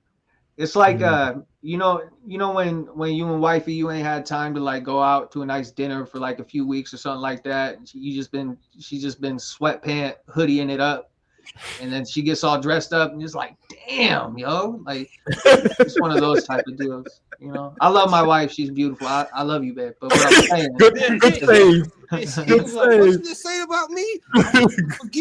You understand what I mean, though, bro? Yeah, it's like that's just funny. You know? You just had to put that in there. I'm an honest man, bro. That's why, you know, that's why I'm at where I'm at. But I'm just saying that's exactly what it is. Yeah. And El Duque, hell of a save, bottom of the ninth. World Series. All right, man. I agree though, man. I think it's too many. It's way too many people. That's the funny thing too. I just put that one thing that's in the about no rap song in the top 40 of the top 100 songs or whatever for the first time in like 30 years or something like that. But it is like incredibly good music coming out, right? We can all agree that it is some people that spitting from the Mob Deeps, you know. I just reviewed that the Dave. No matter how you spell out Dave, he spit, you know what I mean? Like you had a lot of people. Ghostface dropped. The old heads been killing it, bro. Raekwon, all these clips, crazy. So it's like you have all this fucking shit coming out that's great, top-notch rap, but it's not commercial friendly, right? It may not be something that's palatable commercially. So when you take all that in totality or whatever, I think actually rap is in a great place, and the commercialization, why it may not make the money flow or whatever, that may be actually a good thing at the end of the day, right? Where you actually get people who want to spit. You got the Chris Patricks coming up, you know what I'm saying? You got the all the cats, man. That 20 list you got of killers, Obi. You feel me? With upcoming people, you feel me? So it is great music actually out there, a renaissance per se, if you ask me. But it may not make the money flow, right? So, but I don't know why they fucking include Desiigner as rapping. I don't think Desiigner is ever rapping, especially being from Brooklyn. Like now you got to get comparables. Like, you know, the killers that come from Brooklyn, where Biggie Smalls is from. Yeah, you know, go find it. Go get a Lux feature, Desiigner. See how that works out for you, Doc. One thing that's interesting. Oh, sorry. No, go ahead. Go ahead. I was gonna say, you know, Designer's kind of this copycat artist, right? And back in the day, he was copying more like Future, and that was the wave. So it's like you were saying, it's a good thing in a sense that he's trying to copy this other like better stuff slightly. I mean, not to knock Future, but that era and some of that stuff he was trying to copycat. It's like, yeah, now he's trying to copycat something that's like slightly more resembles like Clips or something like that, right? So I'm down for that, I guess. You know what it proves though, and like you did say that he did this before. It just the whole Panda shit. It just like really proves how much of like a character and an angle that was, and how inauthentic it was from jump. Which is kind of, you know, you kind of get like skeptical hippo eyes when you start looking at people, because it seems like he's trying to bag features. You know, like he's like, well, I got to find people to work with, and the motion's all on people who are actually like rapping. So this is the only way I'm gonna get those people on my shit. Yeah. And I hate to see that from New York artists too, because they're supposed to be like the Mecca. You feel me? Like it's supposed to be the killers automatically should be coming from New York. So I hate like the way New York kind of went to copying. When Atlanta got really, really popping and everybody in fucking New York started to sound like they was from Atlanta, that shit was like terrible. Because niggas got tired of hearing New York rap, bro. Like, let's be honest. I hate New York rap, except for one artist. That whole like the way Benny raps, that shit is, I ain't gonna lie to you, sleep zone. But I'll listen to West Side Gun. I'll listen to West Side Gun all day. That's what I'm saying. Like, I can't say that and I listen to West Side Gun. That's the reason why I can't. That's the reason why I was like hell bent not saying, damn, I hate New York rapping when I heard Desiigner do this. Like, what the fuck? And I'm not here to not New York. Like, I like New York rappers, but like, yeah, you can't even go to New York. They're gonna throw a rat at your ass, bro. You better stay out of the boroughs, man. There's only like 5 New York rappers right now that I. He said West Side Gun, bro. Of all the people too. Bro. I know. I saw half a brick at the fish market. Bro, what? I put a brick in the air fryer. Come on now. With a fucking picture of fucking Ted DiBiase fucking and Virgil in the back. If you saw somebody cook a brick in the air fryer and rapped about it, they deserve a Grammy. Rap about it. Bro, if I see you cook a brick in the air fryer, bro, I'll nominate you for a Nobel Peace Prize. Exactly. I don't think it's possible, bro. But I believe Westside. I believe it. I believe him. I believe he did it. Oh my god. That's old though. Jada Kiss cooked bass in a Foreman grill, bro. That's old shit, bro. You know how easy to cook in a Foreman grill? You can just put that bad boy down. I miss a Foreman. I'm gonna buy another Foreman. Hop on Amazon right now. Next topic. Oh god. But is any last bars on the bar? Any last words on the bar of the bars? All right. I hope Desiigner does well. I just hope Desiigner like don't do anything weird and just drops music. No, I'm being dead serious. Yeah, he been doing some weird. I was just about to say, I ain't laughing because it's funny. I'm laughing because he has done some weird fucking shit. That airplane, whatever shit he was doing, like don't do that. Keep yourself to yourself, bro. Nobody needs to see all that. This rap, man. Don't do it. No gimmicks. If you want to be crazy in your house. All right, man. So we got to pull this up. I'm interested to see the thoughts on this revelation right here. This epiphany. NBA YoungBoy has a better discography than J.Cole. Thoughts? Yeah. That's bar drop. I need a mic. This mic ain't cost so much. I drop it. It depends. What do y'all think?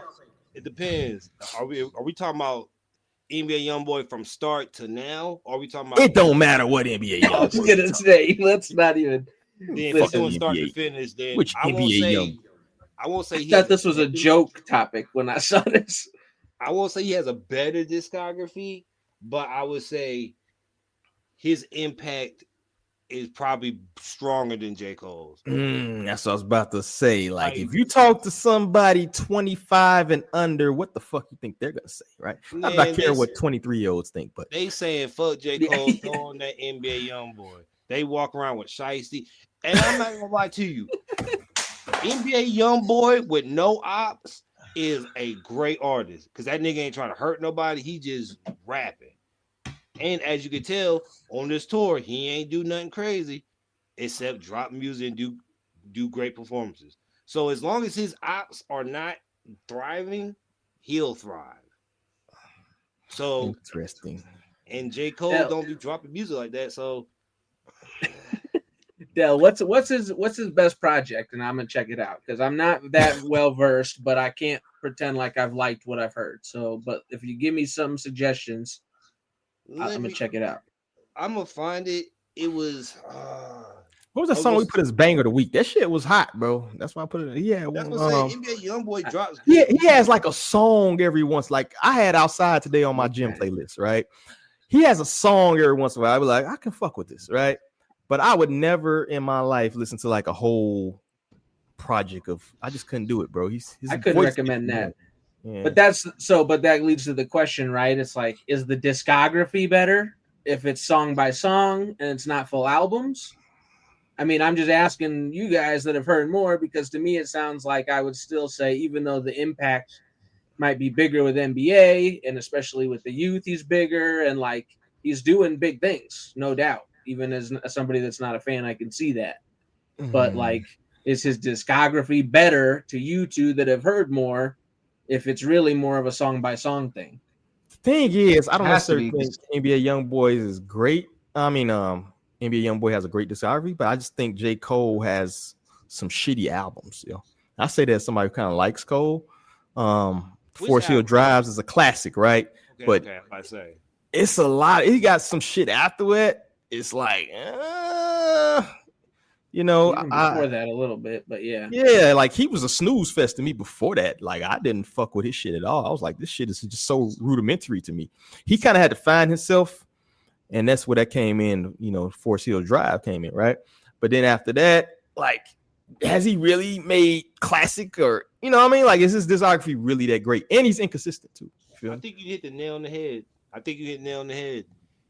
J. Cole took longer for the people to like, but NBA YoungBoy was a shot out of cannon, likable, and went straight through. And I think I remember when he was like, his YouTube numbers came in and he was like the greatest YouTube artist, music artist ever, because all his shit went fucking triple platinum on YouTube. So I think, like what Obi said, the impact in the youth, it propelled him higher than what people were thinking. Because for J. Cole is for mature audience, and mature audiences aren't really like the youth. Like, we're not going out there throwing our shices on and just raving like, we ain't doing that. But get a group of 10 kids that like NBA YoungBoy, they gonna start a party with 10 people. They crying at his concerts. I love yours, but I ain't never seen nobody just balling at fucking Cole's concerts, right? Yeah, but you're kind of proving his point though, like, because it's like it's a timing thing. When NBA YoungBoy came up and like the way that society was and the way kids were listening to music and where that's just where it was. Like Cole, you think Cole would have been receptive better had he hit that mark, say 7, 8 years prior to when he did? That's a good question. I don't think so, because I think if he were to have his trajectory now with the way where rap is going, I think it'd be much more like, it'd be propelled a lot faster and it'd be received a lot better just because of the way where music is trending now. But he was in that leeway space when it was just about drilling shit and going crazy. Right. Yeah, that's why he made that song, Let Nas Down. Because if you listen to like, if you ever see the video for Can't Get Enough, that man looks so uncomfortable in that fucking video, dog. You could just tell, like, Rock Nation, like, you need something that's gonna put in the clubs. He's in the video, and Trey Songz nasty ass throwing women around and shit. That's the point, bro. J. Cole, you need to get hyped for your own music. I Can't Get Enough I don't even like J. Cole like that, but that song is fucking amazing. Like, what? Yeah. What? Come to North Carolina and say that. You'll leave out in the casket. You'll leave out in the casket. Please. J. Cole is like God down here. Niggas bow down to J. Cole statue down here. But that's what I'm saying. I Can't Get Enough. That song was hard. You should have been out there like fucking when Drake did Best I Ever Had. You been running out there slow mo. Nah, J. Cole should have been hyped for that song. There should have been a lot of videos in those earlier days for those videos that he should have went super crazy on. Yeah, I prefer feature Cole, honestly. Just like on a rapping level, like feature Cole's filthy. But yeah. I just don't know why he don't turn up like that. And he NBA YoungBoy, like, he don't make concept albums. It's just a bunch of singles mashed together and released. You know, like Cole will make concept albums. It's kind of hard to compare the two. It's like we talk about it all the time. It's like trying to make an objective statement over subjective topics. It's kind of silly. Yeah, but that's how you go viral. That's how you get people to argue in your comments, bro. You want some Elon bucks, don't you? Yeah, I agree though. And Cole, to me, like, it's kind of indicative of that era. He was in the era of kind of where, like, It was a very low bar. That's why you had the big three. You had Drake, fucking Cole, and Kendrick, right? That's literally was it. Everybody else was like doing their best imitation of other people, right? The old heads in New York were kind of on hiatus for some fucking reason, and everything else was kind of that Atlanta sound, right? Those were really the only three people that was kind of spitting in a cohesive way that kind of resonates with a lot of people, different coasts and stuff like that, right? So now you have NBA YoungBoy, who for some reason he resonates with these youth, man. I don't know what the fuck it is, right? I have no clue what the fuck it is, right? But for some reason he resonates hard body with these cats. So you can't ignore somebody's like cultural impact, and even if somebody has a better discography, like if you can like get that resonation, right? And there's plenty of artists that may not have been the greatest singers, being the greatest spitters or whatever, but they made that connection with the people that you gotta admire to a certain extent, right? Especially if you can do it consistently, not like a one-off thing. You know, I think Chief Keef got that. I never liked Chief Keef. I'm from Chicago, and I was like, what the fuck is this shit? But people love that cat. You feel me? You didn't like Chief Keef? Nah, hell, bro. Chief Keef. What? Terrible, bro. Come on now, you can't say that you from Chicago. You can't. That's like saying you don't like Kanye. Bro, there's plenty of people from Chicago I don't like, bro. You won't, please tell me you like Common. Yeah. You better like Common. Common, man. Common do some bitch made shit. He's kind of inconsistent with some of the stuff he does, but Common can spit, bro. He can rap his ass off. Feel me? I don't like Lupe. Y'all know who I don't like. I know. I really don't like, Everybody else is cool. I don't believe D. I believe he was when Love Sosa came out and he had hair. It was over for him. He had a gun in hand. He had a gun in hand. Like, that's a different. D was already cooling down when that shit came out, though. He had already been there. He had already been there, done that. He already kicked his fair share of doors. So like, once you get past that type of shit. Well, I'm just saying, like, I couldn't. Once I straightened my shit out, bro, I couldn't listen to the shit I was listening to when I was like 17, 18 years old. Facts, big facts. I respect the maturity. I'm not there yet, but I respect it. All right. Speaking of comparison posts, bro, this is gonna be a doozy for you cats, bro. We got the next set of discographies we're gonna bring up. Y'all, you laughing because you know what the fuck I'm gonna bring up here. So we got the queen, whichever queen you pick. In your opinion, who has the better discography? Come on now. Now, I'm a privy this with one person literally only has one solo. That's all she needs, dog. Nah, man, bro, one project. I can't do it. So I guess the quantity outweigh quality, right? That's really the only argument you can make here, to be honest with you. They bogus for this picture too. Why they use this fucking picture of all Lauryn Hill looking all fucking. You gotta run that one album at least 6 times back to equal. Nah, man, I can't do that. That album is great, but come on now. Y'all hate, man. Y'all, last time you bumped doo-wop, bro. You ain't bumped doo-wop. Exactly. When's the last time I looked up doo-wop? That's another thing. I'm not, and I love both of them. But let's be honest. Aside from Nicki's pop stuff, Nicki does have a good discography. Hey, when Monster came out, no homo. I was doing all day. Monster was crazy. She watched every man in that song. That wasn't even on her track. That was a feature, dog. Exactly. She watched every nigga on that. She was on that album, on that song. Rick Ross was on it. She watched Rick. That's not impressive. Nah, man, I can't go with that. I mean, Nicki's got some stuff, don't get me wrong, but it's just kind of the same as that J.Cole versus NBA YoungBoy thing, right? Where it's like, a couple songs, handful of songs, don't get me wrong, but if we're talking, that's the cultural impact thing, though, right? It's people out here will kill for Nicki, right? You know what I mean? Aside from killing for Nicki, I see a lot more women look. Well, no, women do look like they look like both. Yeah, you got to average it out, bro. I mean, Lauryn Hill's one project's a 10 out of 10. It's a 10 out of 10. Nicki's got a few 6s in there, maybe even a few 4s, some good ones too. But, if you're comparing apples to apples, it's Lauryn Hill, and especially for the time when it was, and what she did with music at that time, especially being in a position where like women MCs weren't getting airwaves at all like that. Lil Kim was running around, bro.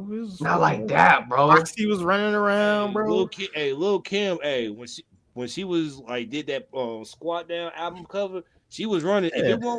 She was running. That's a better comparison, though. Like if that would have been a Lil Kim versus Nicki, that's a much better comparison. Yeah, and even then, that's kind of hard too because Lil Kim and Nicki, well, even though they like, I won't say Nicki is 100% Lil Kim, but those two started the whole I'm a bad bitch, but I'll fuck a nigga up rapping. But Remy was doing that though. Remy did that way back. Yeah, but Remy, Shauna, Mia X, we were just talking about, like, yeah, but only a handful. And again, this is gonna sound messed up. Only a handful, look wise, was comparable. Lil Kim, before she got all the surgery, and Nicki Minaj, there's only a handful of women you could put up that look like that because you got to look the part and walk the walk. And Remy Ma looks great. Don't get me wrong. But Remy Ma was scary before she got locked up. Pat Poose was getting beat up. Like, I ain't gonna lie to you. That's why he went and got himself some self-defense as a woman. Exactly. There's enough females before Nicki that it's like there was Lady Ray, she shouldn't get almost as much credit as she does, but she for her era, she's the one, right? I mean, Missy. You throw Missy in the mix, bro. Now we're really talking. Like it's just there's a bunch of girls that are But do we have to split it up by generation because we can't put Lady of Rage and Nicki in the same era. I've always made that argument because it's not like Lauryn Hill didn't have the examples to build her skill set off of that Nicki did.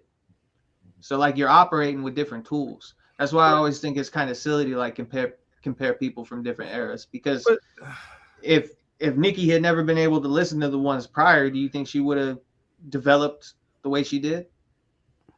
Nicki was more of a rapper though, but Lauryn Hill is more to me. I think it's silly to me because Lauryn Hill is more of a singer at the end of the day. You know, she's way more R&B than she is fucking rap. Let's be honest. She has some bars, but she's way more R&B. You know what I mean? Even closer to neo soul if we really being fucking. Yeah, it's neo soul. You throw all the Fuji stuff in there, definitely. 100%. Yeah, it's neo soul. It's not even close. Nicki is pop, yo, straight pop. She's a pop artist that rap. You know what I'm saying? I think the only like hit she has that you could say is strictly rap and maybe Bees in the Trap. You feel me? Itty bitty. What? Nah, come on now. She was rapping a lot when she was like fucking with Gucci and them early career. I mean, she still rap, but she was doing more pop songs after that, bro. That's where the money was at for her. You feel me? Yeah. It was. So she went to where the money was at. It's pop shit. You feel me? So to me, you can't even compare them just because they're two genres. If we're being outside of just females, they black females outside of that, they're nothing alike, even the music they do. So it's kind of a silly comparison to me. You feel me? Yeah. Any last thoughts on that? That account, that's Stowe Joseph, bro. That's what he does, huh? I've been seeing him on the TL a lot, and he's just always trying to stir pots. He's a pot whipper, bro. That's all he does. That's the way to. How else you gonna get the Elon bucks, man? You gotta. Whipper is crazy. That is crazy. It's kind of crazy. I wasn't gonna say nothing, but yeah, that's kind of crazy. Shout out to Lil Russell, man. Let's go to our next topic right here, which I think this actually leads into a very interesting like subtopic that I'm going to go into too. But if you don't own your masters, then you have a master. Should artists strive for independence and ownership, or should your back catalog be treated like any other appreciating or depreciating asset? I mean, we've seen a lot of people sell their back catalogs. I think Future just recently did it. A couple more artists, right? Sold it for pretty decent money, right? I guess anticipating maybe they're gambling that their old catalog is not going to be as lucrative. Maybe people think it's still a gamble. It's like the stock market, right? Some shit ages better than other shit, right? Michael Jackson shit ages better than, some other people's shit, right?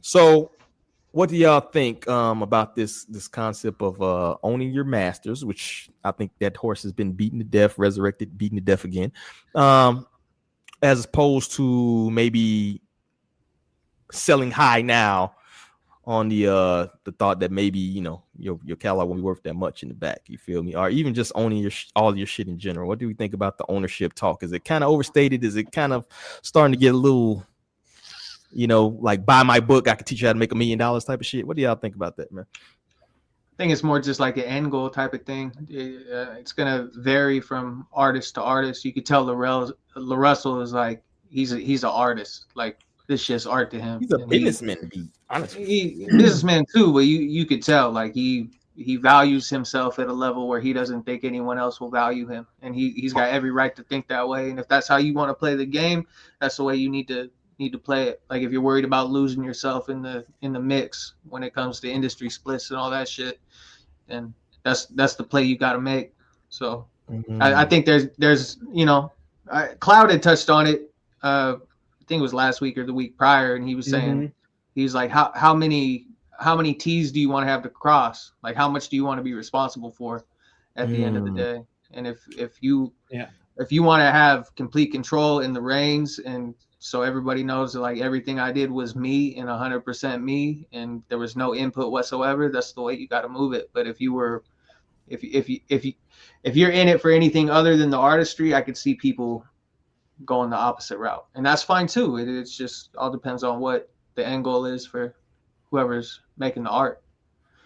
Yeah, I think it definitely depends artist to artist, right? And then it's about the situation that you're in. I mean, LaRussell, to be fair, I agree with him overall. It's better to own them, right? But also he's talking about he's dropped 41 albums, right? So he's the kind of income he's making off of those albums might be different than someone that's dropping one a year or one every other year, right? So it's kind of a different situation, right? And then on the other end, you got like a Future, like you just said, who I think sold it for like it's kind of a lot of money, like 800 million or something, if I'm not wrong. Maybe I'm way the fuck off, but it was a crazy number, if I'm not mistaken. One of those where you're like, hey, if he's made enough money in the last 20 years and he thinks 800 million's good for the rest of his life, like maybe that's the way to go. Maybe he's seeing the numbers and he sees the downward trend and he's like, yeah, I'd rather cash it in now and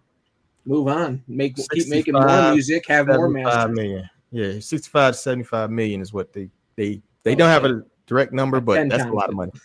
Yeah, no. That is a lot of money, but I said way too high then. But regardless, if the number's right for what your numbers are, then pull the trigger, do what you got to do. And I think in LaRussell's case, even if he had not become successful, he'd still have 41 albums. Yeah, no, exactly, for sure. Yeah, he is on a mission. I will give him that. He is working, bro. He'd have 38. That's all. Just a couple less. Just a couple less because he had to clock in for work. That's what I'm saying. But he's got a booth in the back room that he set up, And then that takes me to this next tweet of his. It takes millions to become a successful artist, even more when you're independent and spinning your own paper. This is not easy or cheap. There's just 90 days of advertising on one platform. I think Cam was talking about this like last week. Make sure our art is seen, heard, and felt globally. This doesn't include seeding, clipping, YouTube, Spotify campaigns, etc. If you're competing against the machine, you have to build your own machine. The reason I've been able to get as big as some major artists is because I treat and invest in myself like a major artist. This is why it's important to buy direct, support your favorite artists outside of streaming, especially if they're independent. And he posts a screenshot of the reach and the views and things of that nature. Russell spent $120,000 on 64 ads in the last 90 days. And you can see the results of that, which, I mean, that's good and all, but I'm not sure like the numbers too. Like if you pay money, they're going to make your shit. They're going to make your shit look like it's off the chain. Right? So particularly with Instagram too, I heard they're like the first ones to implement bots, actually like real bots on there to actually respond like people. So you can take it with a grain of salt. I mean, the results speak for themselves though. LaRussell is a pretty big trending artist, especially be independent, right? I don't think you necessarily spend $100 and something thousand on ads. I think that may be discouraging for somebody trying to get it out the basement initially, right? But what do y'all think about the sentiment? I think we all have to pay the piper sometimes. Not that much, obviously, but like you said, you got to put money into ourselves to get some money. So if Russell has to spend 120,000 so he can get some numbers in, you gotta spend 100,000. It's just the price of doing business. And piggybacking off that owning masters, I think not every artist is gonna be that level of, oh shit, I gotta sell my masters. Like, nigga, your masters probably is gonna be like $20. Now, and that's why it goes to when we were talking about the currency thing. Like, you could live off being indie and just doing off your own stuff, or if you want to get high up and be the futures and sell your catalog for that high, you can. Because I think people like Justin Bieber and Future, Taylor Swift know I still maybe got like 6-7 years out. I can drop out another Fuck Some Commas Up or Yummy or whatever Taylor Swift makes. Like, I got time to re-drop music. I think Taylor Swift just did 3 million. Like, she did crazy numbers, yeah. Yeah, exactly. Like, if I sell my masters, I can recoup it if I know I'm that nigga. So if you like, you just got you gotta bet on yourself. Can I sell my stuff for 70 million and triple it back in another 5 or 6 years? Let's see. Yeah, and those people are in like the as far as like money goes, they're in the ball game for where like you're talking about money like where it doesn't even matter anymore at this point. Yeah. They got so much money that like no more money is gonna make much of a difference. That their grandkids are set. So yeah, definitely. Shout out to Starla out there. Appreciate you. We got Starla's Mace Mace article dropping tomorrow. Make sure y'all check that out bright and early on the website. Very dope content. Glad to have you in here. But yeah, I agree. I will play a little bit of. I'm gonna say this first and foremost. Me and I think Obi, we was talking about the pre-roll a little bit, right? Before you do spend a lot of money on ads and pushing your music and all that, make sure your music is fucking good. Make sure people don't throw money behind some bullshit. Because it's still gonna be bullshit, right? Your numbers may look good, your views will be up or whatever, but it's still gonna be bullshit. Nobody going. Because I tell you, I kid you not, the amount of stuff I have that we get, we starting to get those emails these days, right? Where people are promoting and paying people to promote their music, and some of that shit is trash, bro. Like, the music is trash. It doesn't matter if you pay a publicist to push it to different platforms and shit like that. Make your music good first. Focus on the craft, bro. Don't build $1 million mansion on a pile of sand, dog. You feel me? You got to have the foundation first. The foundation is the good music, man. So make sure your music is up to par if you really, really love this shit, right? If you're not just trying to make a mockery of it, right? You're not just trying to make some money and get out. So, that's kind of the big thing I want to harp on. And I'm also, I'm kind of, the thing about that too is that the pay to play thing is, I think it kind of makes the organic pop a little bit harder, right?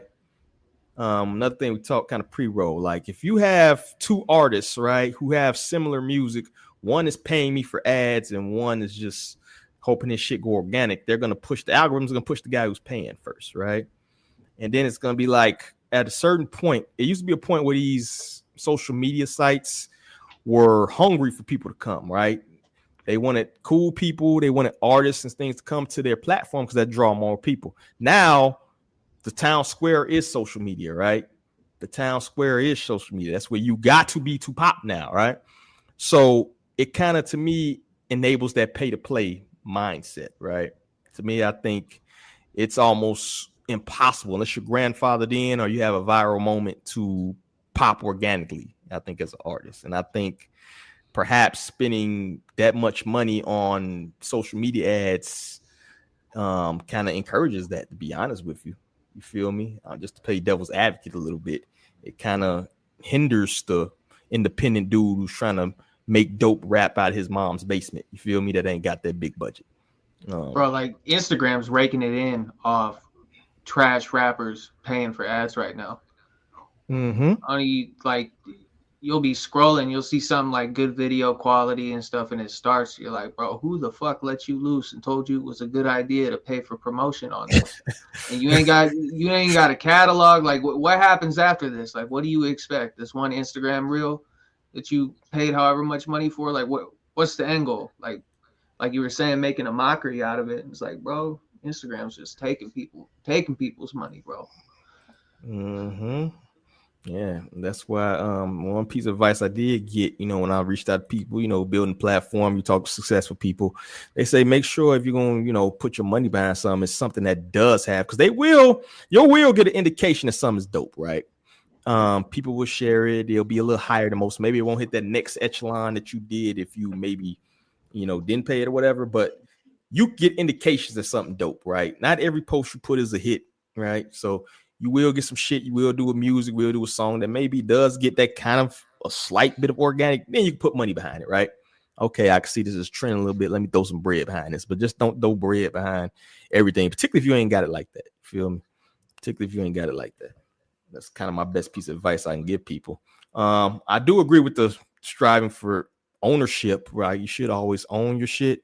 However, if you got to do some shit with a label, if you just don't want to involve, I remember, like, I keep bringing it up, but the Locks interview, man, Jada was like, fuck all that doing my own promotion and shit. I want to be on a major label. So if you ain't got that LaRussell work ethic where you can make music and still have enough hours in the day to fucking promote your shit and pay for ads and set up ad campaigns and all, because that is intensive, bro. Like, I don't know how the man does it. He must ain't got no kids, because good luck. Feel me? But so I should say, know yourself first, man. Know yourself. If you know that ain't in you just want to be a creator, you want to create and go. I don't knock you getting on a label and letting them work for you. You feel me? Something better than nothing. You feel me? And don't let this big number, right, for anybody, content creators or artists or anything, scare you into overspending. Right? Because you don't, just because LaRussell spent $120,000 doesn't mean you need to drop 500, 1,000, 200. You could sprinkle in $5, $10 and still be getting results out. You don't have to be dropping huge bucks on every post, on every song. Big facts. I agree wholeheartedly. Any last thoughts or any other thing to bring that home before we get to our sleeper picks? What Obi just said is a good point, because I still think at the end of the day, word of mouth is still number one, especially if you're like an up and coming artist. Because if you're getting referred, when people I trust and I know in my everyday life refer stuff to me, I'm like, okay, this person knows me and they know that I'm gonna rock with this when I listen to it. So word of mouth is still king when it comes to that. So you don't need to drop 120K every few months to get word of mouth if you're up and coming. He's obviously he's independent, but he's obviously got a machine behind him. He probably got everything's probably organized. He's got a team. He's got people pulling strings, helping him out, do everything. He's definitely not doing everything by himself. If he's got 120K to do ads for 90 days, he's definitely got people on payroll. You know what I mean? So this isn't like LaRussell just started out and he's dropping all this money on promo. Like, it took him a long time to get to that point. Because if you're dropping 120K and you're dropping a good salary in 90 days, you definitely got people on payroll. If you don't have 41 albums, don't drop $120,000. That's all I'm gonna put. Let's start there. Do the math. Do the math. Yeah, return on investment. Learn that word. Also, LaRussell does a lot of street work too. Don't think that you can just like sit behind the computer. Bro, LaRussell's in the fucking streets, dog. You know what I mean? Yeah. Like, I know people in Chicago, he's out there doing fucking block parties and shit. You feel me? So LaRussell does put feet on the ground. You feel me? And I think that's an understated part of hip hop that people act like doesn't exist. I mean, the YouTube you can pop, you feel me, from the comfort of your home. It's a little bit, but at the end of the day, man, you got to like put in the street work as well. Like you said, the word of mouth. The best way to get the word of mouth is to actually get your ass in the streets. You know what I'm saying? At the end of the day, hip hop is street music. Period, point blank. So I think that's a big part. And to not to take anything away from LaRussell, but he's from the Bay Area. Like, and if you're familiar with the music scene down there, like when someone gets traction in the Bay Area, it's like the Avengers, dog. Like the whole community comes out. You know what I mean? Because they just want to see people. They just want to see people come up and put that area on the map and let everybody know that, hey, the Bay still got motion, bro. Shit's still rocking out here. One of the most loyal, collectives of hip hop fans for sure. Because a lot of stuff that came out of there was grassroots. There wasn't a big mainstream push. I mean, up until like 40 and Keek popped off and stuff like that. But outside of that, like the underground scene on the West Coast, Bay Area specifically, it was all homegrown. It was all block parties. It was all sideshows. That's where sideshows started. Yeah, definitely. Salute to the Bay. All right. If nothing else, though, let's move on. So actually, let's get ready to get up out of here. So we're gonna go to our under the algorithm, our sleeper picks. Hopefully, I don't put y'all on the spot because I kind of forgot about the shit myself. But I was looking while y'all was talking, low key. Don't say nothing. But if you got sleeper picks, let us know so we put it in there. We did try to play them at one point, but we got YouTube giving us the spank on the hand or whatever. Can't support art, YouTube, motherfuckers. That's right. I'll go first. I got mine ready. Go ahead. I got this guy, Natia. I think he's from Inglewood, California. And the song is called 750 Milliliter. It's already been in the Armory, if I'm not mistaken, for a month or so, a couple weeks at least. And yeah, it's just a high energy banger of a song. I love it. Honestly, I can't stop coming back to it. So definitely check that one out. Natia, Natia, if I'm not mistaken, 750 Milliliter off his latest project, which is twice as good for half as much. That's a fifth right there, 750 milliliters. I know my. That's right. Yeah. Who else? I'll go. I got go ahead. Go ahead, though. No, go ahead. Since he's already under the algorithm, I was listening to Daniel Caesar's new album, Son of Spurgie. That boy can sing, man. I don't give a damn, bro. Like, you could cancel that man all you want to, but if you can sing or you can rap, it is what it is. And I've been banging that jump all week.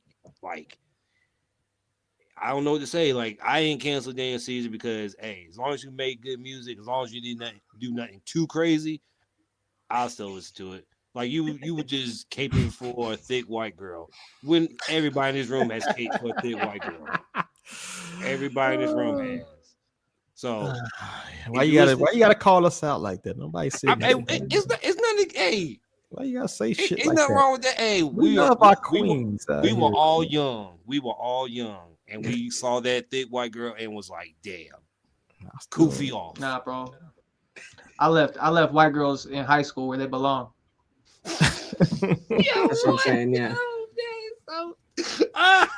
Unless Gianna Michaels walks up right now, I'm good. Thanks, bro. God, that's hilarious. Oh man.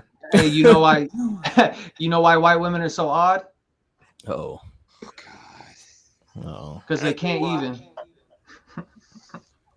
Ooh, let me find something. I hate Cam, but that's funny. That's a funny one. No, that's not a banger. Nah, this is not a banger. And I know bangers.